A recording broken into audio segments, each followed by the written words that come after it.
Hello, welcome to our channel story సాగర సమీరం. కథలోకి వెళ్ళిపోదాం. సమీర అద్దం ముందు నిలబడి అటు ఇటు తిరిగి చూసుకుంటూ ఉంటుంది. అది చూసిన ఆర్యన్, ఏమైంది జాను, ఇందాక నుండి తెగ చూసేసుకుంటున్నావు, ఏం కనిపిస్తుంది ఏంటి అంటాడు. చూడండి నేను ఎంత లావ్ అయ్యాను అంటుంది సమీ. ప్రెగ్నెన్సీలో వెయిట్ గెయిన్ అవ్వడం కామన్ బేబీ, నువ్వెందుకు అంత ఫీల్ అవుతున్నావు? పాలు తాగమంటే కూడా గొడవ చేస్తున్నావు, రా ముందు ఈ మిల్క్ షేక్ తాగు అంటాడు ఆర్యన్. కోపంగా ఆర్యన్ని తినేసేటట్టు చూస్తుంది సమి. ఏమైంది బంగారం, ఎందుకు అంత కోపంగా చూస్తున్నావు అంటాడు ఆర్యన్. ఏంటిది అంటుంది సమి. ఇదా మిల్క్ షేక్ అంటాడు ఆర్యన్. అది నాకు తెలుసు, ఇందులో ఇంకా ఏమేమి మిక్స్ చేసావు అని. అది నువ్వు జ్యూస్ కూడా సరిగ్గా తాగట్లేదు, అలాగే ఫ్రూట్స్ కూడా తినట్లేదు, అందుకే డ్రై ఫ్రూట్స్తో మిల్క్ షేక్ చేయించా, చాలా బాగుంటుంది, తాగేసేయి అంటాడు ఆర్యన్. ఇప్పటికే ఎలా ఉన్నానో చూడండి, నా వల్ల కాదు, నువ్వే తాగే, అయినా నా కడుపులో ఖాళీ కూడా లేదు అంటుంది సమి.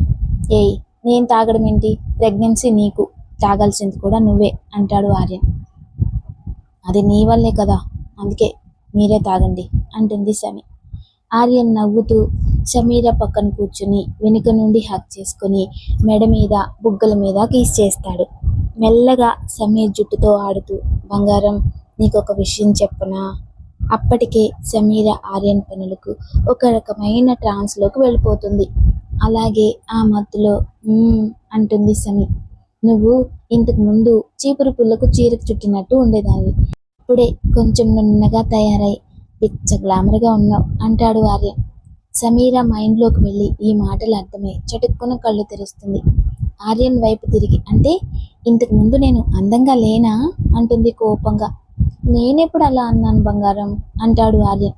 ఇప్పుడే కదా అన్నావు చీపురు పుల్లకు చీర చుట్టినట్టున్నాను అని, మరి ఈ చీపురు పుల్లని ఎందుకో చేసుకోవడం, ఏ సోనానో మోనానో చేసుకోవాల్సింది అంటుంది కచ్చిగా. ఆర్యన్, ఎప్పటి సోనా ఏంటి నీ పిచ్చి మాటలు అంటాడు.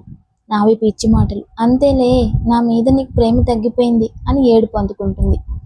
ఆర్యన్ సమీర మాటలకు బెదిరిపోయి, బేబీ బేబీ నీ మీద ప్రేమ తగ్గడం ఏంటే, నువ్వు నా ప్రాణం అంటాడు ఆర్యన్.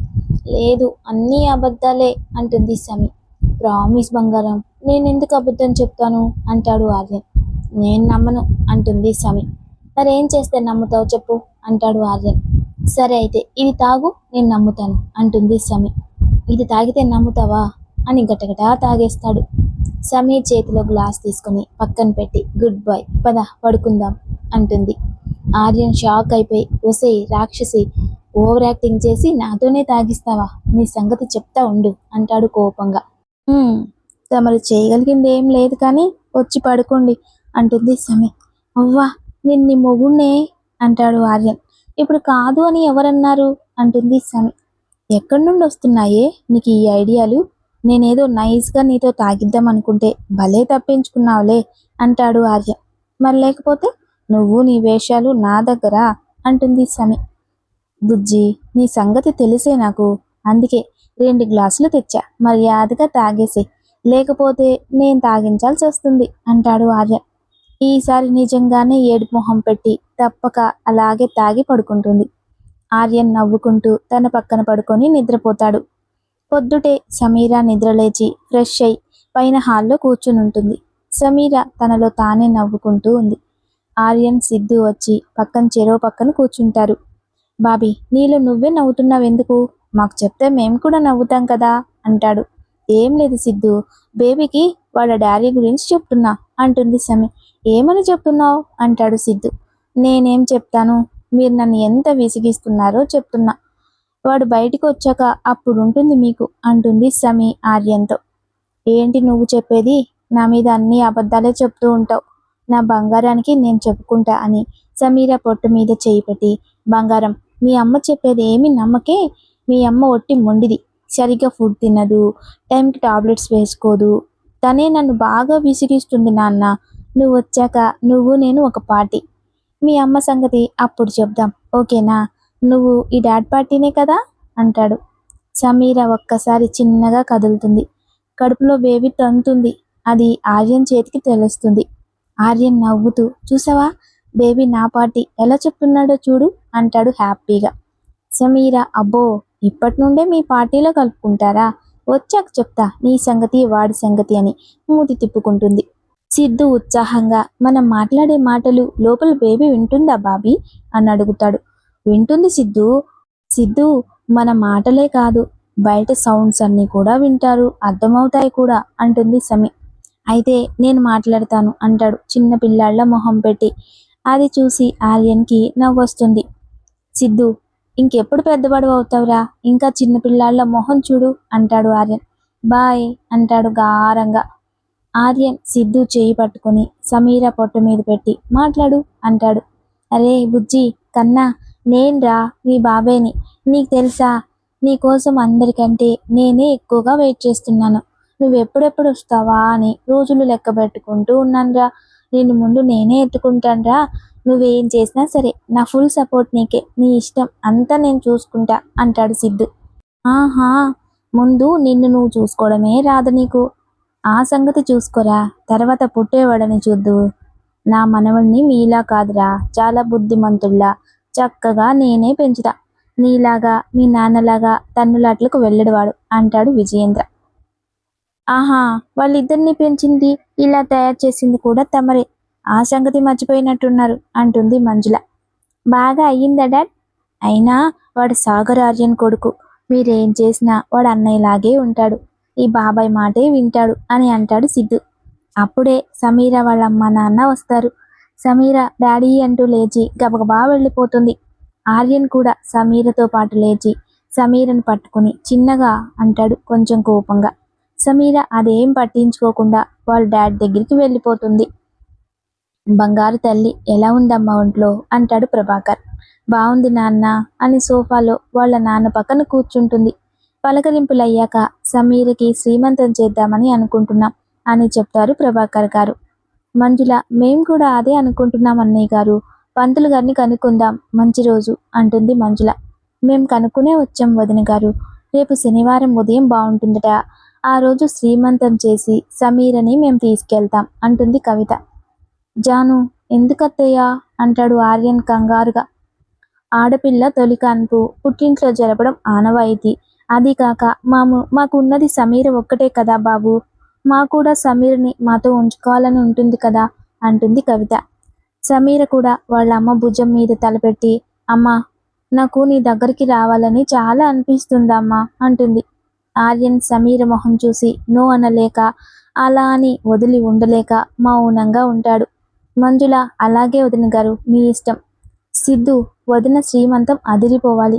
మన ఇంట్లో మొదటి వారసుడు రాబోతున్నాడు, ఏ మాత్రం తక్కువ కాకూడదు అంటుంది. అమ్మ, అదంతా నాకు వదిలేయమ్మా, అంతా నేను చూసుకుంటాను అంటాడు సిద్ధు.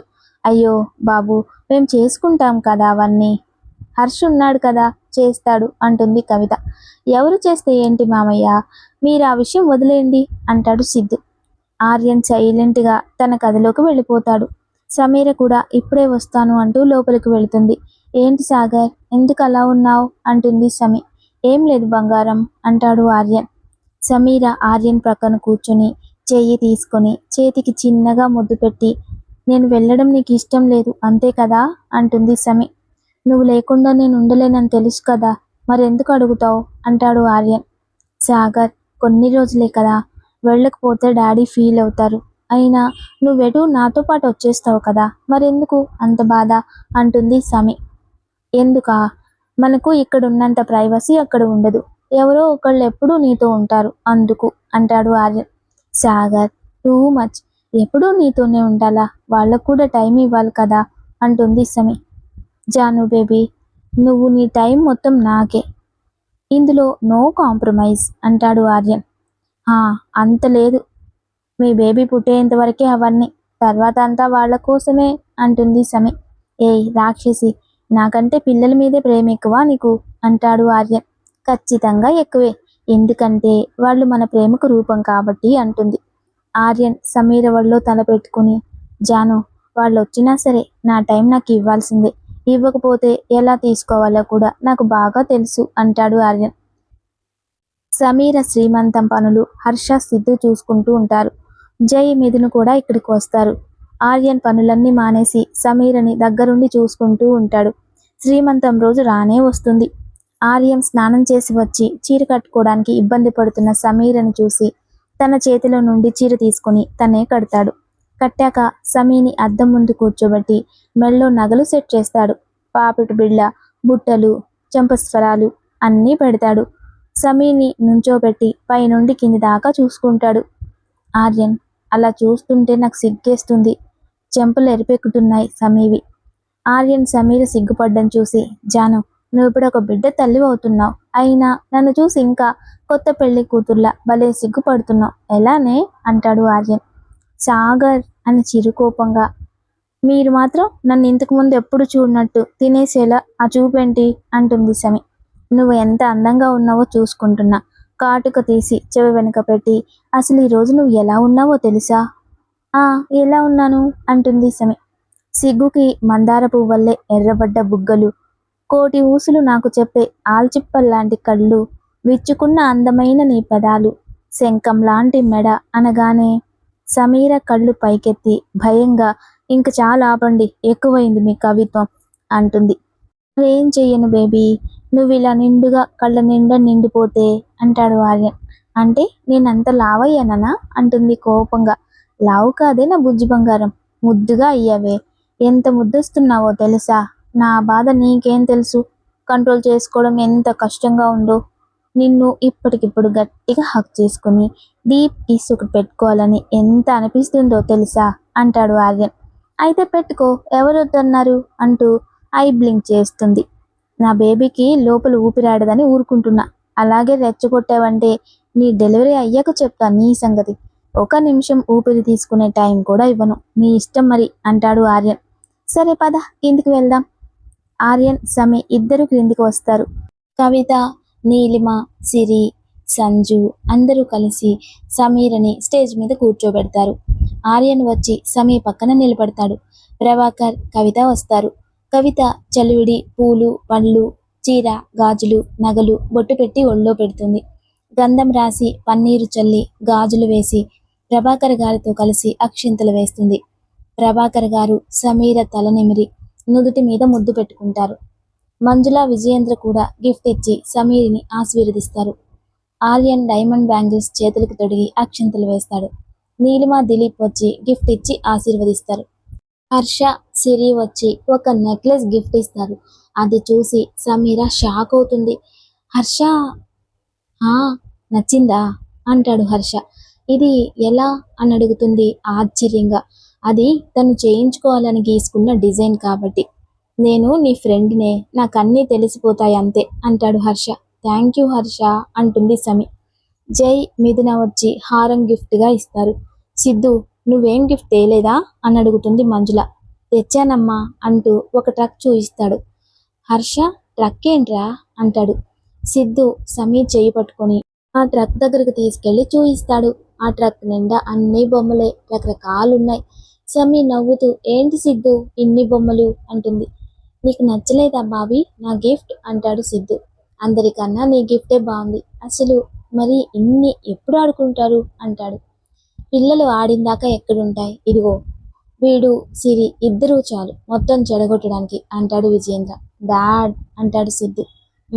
అయినా ఏంట్రా నీ పిచ్చి, ఇంకా నయ్యం డ్రెస్సులు తేలేదు అంటాడు విజయేంద్ర.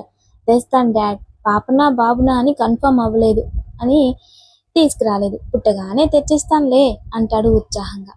ఆర్యన్ నవ్వుతూ సిద్ధుని హక్ చేసుకుని ముద్దు పెట్టుకుంటాడు. అలా సరదాగా సంతోషాలతో శ్రీమంతం పూర్తయిపోతుంది. శ్రీమంతం అవ్వగానే సమీని తీసుకెళ్తామంటారు ప్రభాకర్ వాళ్ళు. సమీ, త్వరగా వచ్చేయి, వెళ్ళిపోదామంటుంది సిరి ఆనందంగా. నీకంటే అంత తొందర మా బాబీని తీసుకెళ్ళడానికి అంటాడు సిద్ధు.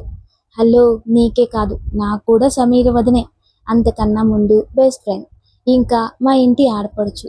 ఇప్పటిదాకా మీరందరూ మాట్లాడేశారు కదా బేబీతో, ఇక నుండి నేను రోజు బేబీతో మాట్లాడతాను.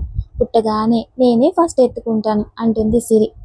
అంత లేదు, నువ్వే చిన్నపిల్లవి, నీకు చేత కాదు, అందుకని ఫస్ట్ నేనే. అబ్బా, మీ ఇద్దరూ ఆగండి అక్కడ, నా సమీ బేబీ నేనే ఎత్తుకుంటా అంటాడు హర్ష. ఆపండి, నేను డాక్టర్ని, ఎటు లోపలే ఉంటా కాబట్టి ఆ ఛాన్స్ పిన్నిగా నాకే ఉంటుంది అంటుంది సంజు స్టైల్గా. అలాగో డెలివరీ అయ్యాక 5 months మా ఇంట్లోనే ఉంటుంది బేబీ తెలుసా అంటుంది సిరి. 5 మంత్స్ మేమెందుకు ఉంచుతాం, హాస్పిటల్ నుండి డైరెక్ట్ బాబీ ఇంటికే వస్తుంది. లేదు లేదు, అత్తయ్య వాళ్ళు చెప్పారు, అంతేనంట అంటుంది సిరి. వీళ్ళు గొడవ పడుతుంటే నవ్వుతూ చూస్తున్న ఆర్యన్ 5 మంత్స్ అక్కడే ఉంటుంది అనేసరికి డల్ అయిపోతాడు. సమీ, త్వరగా రా అమ్మా, టైం అవుతుంది అంటుంది కవిత. సరే అమ్మా అని రూమ్కి వెళ్తుంది సమీ. ఆర్యన్ కూడా వెనకే వెళ్తాడు. సమీ తన హ్యాండ్ బ్యాగ్, ఫోన్ ఛార్జర్ తీసుకుంటుంటే వచ్చి వెనుక నుండి హక్ చేసుకుంటాడు. జాను బంగారం, నిజంగా నువ్వు 5 మంత్స్ అక్కడే ఉంటావా అని అడుగుతున్నాడు చిన్న పిల్లాళ్ళ. సమీ ఆర్యన్ వైపు తిరిగి నీకేమనిపిస్తుంది అంటుంది. నా జాను అన్ని రోజులు నాకు దూరంగా ఉండలేదు అనిపిస్తుంది అంటాడు ఆర్యన్. మరి తెలుసు కదా, ఒక 1 మంత్, అంతకంటే ఎక్కువ నా వల్ల కూడా కాదులే అంటుంది సమీ. అంత లేదు, డెలివరీ అయ్యాక నా బేబీ ఫస్ట్ మన ఇంటికే రావాలి. అత్తయ్యకి బేబీని నిన్ను చూసుకోవాలంటే ఇబ్బంది అవుతుందేమో అంటాడు ఆర్యన్. నిన్ను బేబీని నేను చూసుకుంటాను, అమ్మ అవసరం కూడా రానివ్వను, నువ్వు మాత్రం వచ్చే బేబీ నాతో. ఇప్పుడు పెద్ద నాని ఇక్కడే ఉంది, నేను అక్కడికి వస్తే ఊరుకోదు, నేనేమో నిన్ను వదిలి ఉండలేను, నువ్వు ఆగిపోవచ్చు కదే బంగారం అంటాడు ఆర్యన్. సాగర్, కొన్ని రోజులే కదా, నువ్వు మరీను నన్ను అస్సలు ఎక్కడికి వెళ్ళనివ్వట్లేదు అంటుంది సమీ. అక్కడికి వెళ్ళాక చెప్పు ఈ మాట, నేనైతే నీకు ఫోన్ కూడా చేయను, అప్పుడు తెలుస్తుంది నీకు నా బాధ అంటాడు ఆర్యన్. నీకంత సీన్ లేదులే కానీ టైంకి తిని ఎప్పుడు వర్క్ కాకుండా రెస్ట్ తీసుకోండి అంటుంది సమీ. సరే, నువ్వు స్పైసీ ఫుడ్స్ అడ్డమైన చెత్త తినకుండా జాగ్రత్తగా ఉండాలి సరేనా అంటాడు ఆర్యన్. సరే అని ఇద్దరు కలిసి బయటకు వస్తారు. అత్తయ్య తను అడిగిందని స్పైసీ ఫ్రైడ్ ఐటమ్స్ ఏం పెట్టద్దు, సిరి మీ వదిన తినకుండా తప్పించుకుంటుంది, నువ్వు దగ్గరుండి టైం టు టైం చూసుకోవాలి, తినకపోతే ఫోన్ చేయి, నేను వచ్చేస్తా అంటాడు ఆర్యన్. ఆర్యన్ సమీని నేను చూసుకుంటా, నువ్వు టెన్షన్ పడకు అంటాడు హర్ష. జాగ్రత్త హర్ష అంటాడు ఆర్యన్. సమీర వాళ్ళు బయలుదేరుతారు. ఇంటికి వెళ్ళగానే సమీ బాగా అలసిపోయి ఉండడం వల్ల పడుకొని నిద్రపోతుంది. ప్రొద్దుటే నిద్ర లేవగానే ఆర్యన్ కనపడకపోయేసరికి చుట్టూ చూస్తుంది. అప్పుడు గుర్తొస్తుంది ఇది తన పుట్టింట్లో ఉన్నట్టు. ప్రభాకర్ గారు టీ తీసుకుని అక్కడికి వస్తారు. గుడ్ మార్నింగ్ బంగారు అంటాడు బెడ్ మీద సమీ పక్కన కూర్చుని. సమీ కూడా వాళ్ళ నాన్న గుండెలకు తల ఆనించి వాళ్ళ నాన్నను హక్ చేసుకుని గుడ్ మార్నింగ్ నాన్న అంటుంది. సమీర వాళ్ళ నాన్న సమీ నుదుటి మీద కిస్ చేసి ఎన్ని రోజులైందో తల్లి నేను ఇంత ప్రశాంతంగా సంతోషంగా ఉండి అంటాడు. నేను కూడా నిన్ను చాలా మిస్ అయ్యాను నాన్న, ఈరోజు నాతోనే ఉంటారా అంటుంది సమీ. ఈ రోజే కాదు, నువ్వు ఇక్కడ ఉన్నన్ని రోజులు నాన్న నీతోనే ఉంటాడు, నిన్ను దగ్గరుండి చూసుకుంటాడు. నిజంగానా అంటుంది మొహమంతా వెలిగిపోయేలా పెట్టి. అవును బంగారం, నువ్వు ముందు టీ తాగు, చల్లారిపోతుంది, నీకు ఇష్టమైన అల్లం టీ చేసింది మీ అమ్మ. సమీ టీ తాగేసరికి కవిత ప్రభాకర్ గారికి తీసుకొస్తుంది టీ. ఇదిగోండి తాగండి. టీ పోయగానే ముందు కప్పు తీసుకుని కూతురు దగ్గరకు వచ్చేశారు మీకు తెచ్చుకోకుండా అంటుంది. నువ్వు ఉన్నావుగా అమ్మా అంటుంది సమీ నవ్వుతూ. నేనేమన్నా మీ నాన్నకి నీకు అసిస్టెంట్నా అంటుంది కొంచెం కోపం నటిస్తూ. కాదా మరి, నువ్వే కదా నన్ను నాన్నని చూసుకోవాలి అంటుంది సమీ. ఇంకా నయం, నిన్ను మీ నాన్నని చూస్తూ కూర్చుంటా, నా సంగతి వదిలై ఇప్పుడు నన్ను అనడం కాదు, రేపు నువ్వు కూడా అంతే, ముందు నువ్వు తెలుసుకో అంటుంది ఆమె. కవిత, నాకేం పర్వాలేదు, ఇక్కడ డాడీ ఉన్నారు, అక్కడ సాగర్ ఉన్నాడు, అన్నీ చూసుకుంటాడు అంటుంది సమీ.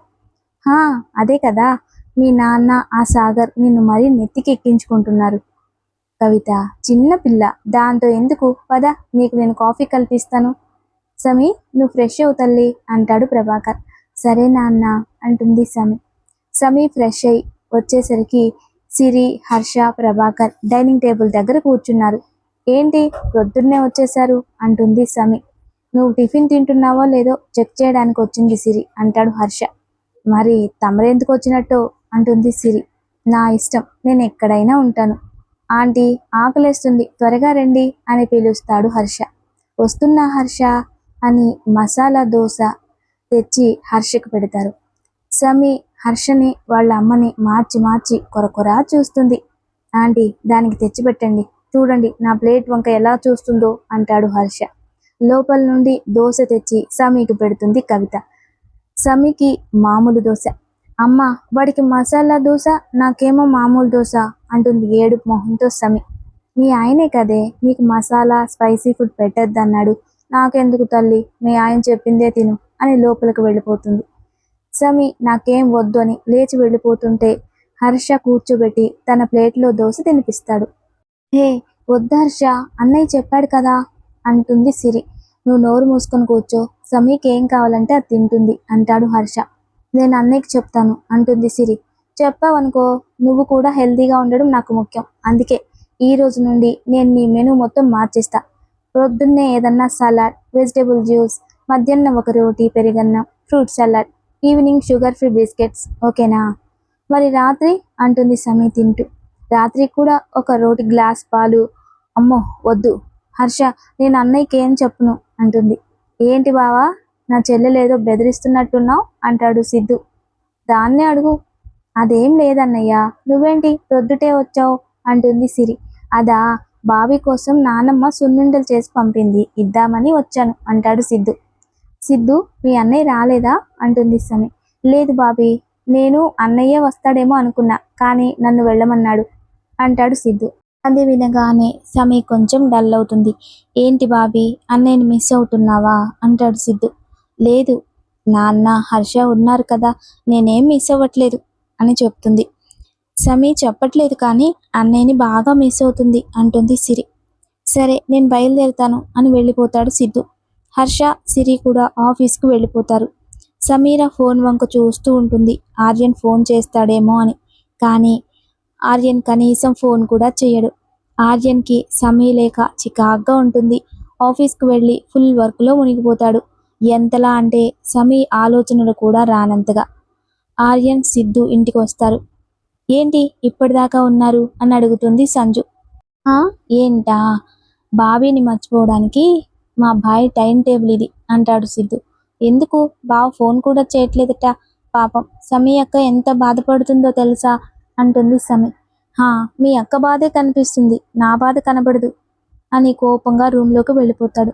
ఫ్రెష్ అయ్యి వచ్చి రూమ్లో గోడకున్న వాళ్ళిద్దరి ఫోటోలో సమీని చూస్తూ, రాక్షసి, ఇప్పటిదాకా వర్క్ చేసి కంట్రోల్ చేసుకున్నాను, మరి ఇప్పుడు ఏం చేయను అని బెడ్ మీద పడుకొని సమీని చూస్తూ నిద్రపోతాడు. మరుసటి రోజు కూడా అలాగే చేస్తాడు. కానీ సమీతో మాట్లాడాలి అన్న కోరికను మాత్రం అదుపు చేసుకోలేక సిరికి ఫోన్ చేస్తాడు. హలో అన్నయ్య, ఏం చేస్తున్నావురా? ఇప్పుడే డిన్నర్ అయిందన్నయ్య. నీ వదిన ఏం చేస్తుంది, టైంకి తింటుందా అంటాడు ఆర్యన్. ఎప్పుడో తింది, బయట వాక్ చేస్తుంది అంటుంది సిరి. వీడియో కాల్ చేస్తాను, ఒకసారి దానికి తెలియకుండా చూపించరా అంటాడు ఆర్యన్. తెలియకుండా ఎందుకన్నయ్య, డైరెక్ట్ వదినతోనే మాట్లాడొచ్చు కదా అంటుంది సిరి. అదంతా ఇప్పుడు ఎందుకులే, ముందు నేను చెప్పింది చెయ్యి అంటాడు ఆర్యన్. సిరి వీడియో కాల్ ఆన్ చేసి ఫోన్ నైట్ డ్రెస్ పాకెట్లో పెట్టుకొని సమీ దగ్గరకు వెళ్తుంది. సమీ అప్పుడే బెంచ్ మీద కూర్చుని ఉంటుంది. ఏంటి సమీ, ఏం చేస్తున్నావు అంటుంది సిరి. చల్లగా ఉంది కదా, అందుకే ఇక్కడ కూర్చున్నా అంటుంది సమీ. అవును, నేను వచ్చేటప్పుడు ఏంటో అంటున్నావు అంటుంది. అదా, నా బేబీతో మాట్లాడుతున్నా అంటుంది సమీ. అబ్బో, ఏమని అంటుంది సిరి. మీ అన్నయ్యలా కాకుండా గుడ్ బేబీలా ఉండమని చెప్తున్నా అంటుంది సమీ. అంటే మా అన్నయ్య బ్యాడ్ అంటావా? నేను అస్సలు ఒప్పుకోను అంటుంది సిరి. చెప్పాను కదా కన్నా నీకు, ఇదిగో మీ అత్త, నువ్వు పుట్టాక తన దగ్గరికి అస్సలు వెళ్ళకు అంటుంది సమీ. ఎందుకు, నేనేం చేశాను? బుజ్జి, మీ అమ్మ మాట వినకు, అత్త దగ్గరికి ముందు వచ్చేయాలి అని. అయినా ఏంటి సమీ, అన్నయ్య మీద కోపంగా ఉంటున్నావు, బాగా గుర్తొస్తున్నాడా అంటుంది సిరి. అంత లేదు, నాకు కాదు, బేబీ అడుగుతుంది డాడీ కావాలని, రోజు కబుర్లు చెప్పే డాడీ ఎక్కడా అని. ఓ నిజమా అంటుంది సిరి. ఓవే. సమీ చెప్పే మాటలకు మొహంలో ఫీలింగ్స్కి అస్సలు మ్యాచ్ అవ్వట్లేదు. ఆర్యన్కి కూడా సమీ అలా ఉడుక్కుంటుంటే భలే ముద్దుగా అనిపిస్తుంది. వెంటనే బయలుదేరతాడు. ఆర్యన్ రాగానే సిరి లోపలికి వెళ్ళిపోతుంది. ఆర్యన్ సమీ పక్కన కూర్చుని సమీ భుజం చుట్టూ చేయి వేసి దగ్గరికి లాక్కొని, ఏంటి బుజ్జి, నాన్నని బాగా మిస్ అయ్యావా అంటాడు. మిస్ అయితే ఏంటి, అవ్వకపోతే ఏంటి, నువ్వు మీ నాన్నతో మాట్లాడినాన్ని చెప్పు బేబీ అంటుంది సమీ. అవునా, అంటే నా బేబీ అలిగిందన్నమాట. ఏం చేస్తే అలకపోతుందబ్బా అంటూ చీర పక్కకి జరిపి పొట్ట మీదకి ఇచ్చేస్తాడు. సమీ అలాగే మూతి ముడుచుకుని ఉంటుంది. ఇంకా కోపం తగ్గలేదే, ఇప్పుడు ఏం చెయ్యాలి అని పైకి లేచి సమీ మొహాన్ని చేతుల్లోకి తీసుకొని పెదాలు అందుకుంటాడు. ఆర్యన్ ముద్దు పెడుతుంటే సమీ చేతులు ఆర్యన్ మెడ చుట్టూ పెనవేసుకుంటాయి. ఇప్పుడు పోయిందా కోపం అంటాడు ఆర్యన్. సాగర్, నీకు తెలుసు కదా, నీతో మాట్లాడకుండా నిన్ను చూడకుండా ఉండలేనని అంటుంది భుజం మీద తల పెట్టుకుని. తెలుసు బంగారం, కానీ నీతో మాట్లాడితే నాకు వెంటనే నీ దగ్గరికి వచ్చేయాలనిపిస్తుంది. ఆఫీస్ వర్క్ అంతా ఎవరు చేస్తారు చెప్పు అంటాడు ఆర్యన్. ఓ సాగర్, ఎప్పుడు చూడు ఆఫీస్. మా నాన్న చూడు నా కోసం జాబ్ కూడా మానేసి ఇంట్లో నాతోనే ఉంటున్నారు అంటుంది సమీ. ఆయనకేం కూతురు పెళ్లి కూడా చేసేసాడు, కానీ నాకేమో ఇప్పుడే పుడుతున్నారు, తేడా లేదా? అయినా రేపు నాకు ప్రిన్సెస్ పుట్టని మీ నాన్నకన్నా బాగా చూసుకుంటా, కావాలంటే చూడు అంటాడు ఆర్యన్. చాలే ఆపండి అని కాసేపు అక్కడే కూర్చుని కబుర్లు చెప్పుకుంటూ ఉంటారు. ఉన్నట్టుండి ఆర్యన్ మనసంతా గజిబిజిగా అయిపోతుంది. సమీ మాటలు చెవిలోకి చేరట్లేదు. ఎందుకు ఇలా ఉంది అని చుట్టూ చూస్తాడు, కానీ ఏమీ కనిపించదు.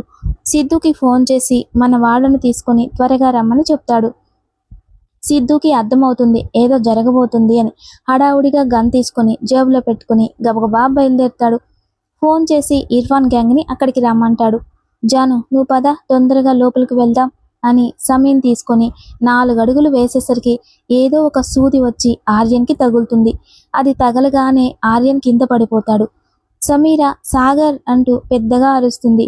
సమీర అరుపులకు ఇంట్లో వాళ్ళందరూ బయటకు వస్తారు. అప్పటికే ఒక గ్యాంగ్ సమీర ఆర్యన్ని చుట్టుముట్టి ఉంటారు. హర్ష, ప్రభాకర్, దిలీప్ ముందుకు రాబోతే సమీర తలకి గన్ పెట్టి బెదిరిస్తారు. వాళ్ళకి ఏం చేయాలో తెలియక అలాగే నిలబడి ఉంటారు. అప్పుడే అక్కడున్న కారులో నుండి కరణ్ దిగుతాడు. కింద పడిన ఆర్యన్ని కాలుతో ఇష్టం వచ్చినట్టు తంతాడు. ఆర్యన్కి దెబ్బలు తగిలి రక్తం వస్తుంది. సాగర్ అంటూ సమీ కింద కూర్చొని ఆర్యన్ తల ఒళ్ళోకి తీసుకొని ఏడుస్తూ లేపుతుంది. నువ్వంతా అరిచినా ఉపయోగం లేదు, వాడు లేవడు. వాడికి ఇచ్చిన డ్రగ్ అలాంటిది. ఇప్పుడే వీడిని చంపేస్తాను అంటాడు వికారంగా నవ్వుతూ. సమీర ఏడుస్తూ వద్దు, ఆయన్నేం చెయ్యొద్దు అని అడుగుతుంది. సరే, వాడు చచ్చిపోవడం కాదు నాకు కావలసింది, జీవితాంతం కుమిలి పోవాలి. వాడిని ఏం చెయ్యకూడదు అంటే నువ్వు నాతో రావాలి. నువ్వేమైనా ఎక్కువ చేస్తే వాడితో పాటు నీ ఫ్యామిలీ మొత్తం పోతారు. వద్దు, ఎవరిని ఏం చేయకండి, మీకు కావలసింది నేను రావడమే కదా, పదండి అంటుంది సమీ. హర్ష వచ్చి, సమీ ఎక్కడికి? ఆర్యన్కి తెలిస్తే అస్సలు ఒప్పుకోడు, వాడేం చేయలేడు, నువ్వు వెళ్ళొద్దు అంటాడు. ఏంట్రా ఎక్కువ చేస్తున్నావు అని హర్షను కూడా కొడతారు. సమీర, వద్దు, హర్షను వదిలేయండి, పదండి వెళ్దామని ఏడుస్తూ వాళ్ళతో పాటు వెళ్ళిపోతుంది. ఈ సీన్తో ఈ పార్ట్ కంప్లీట్ అయిపోతుంది. Please like, share, subscribe. Love you all. Thank you.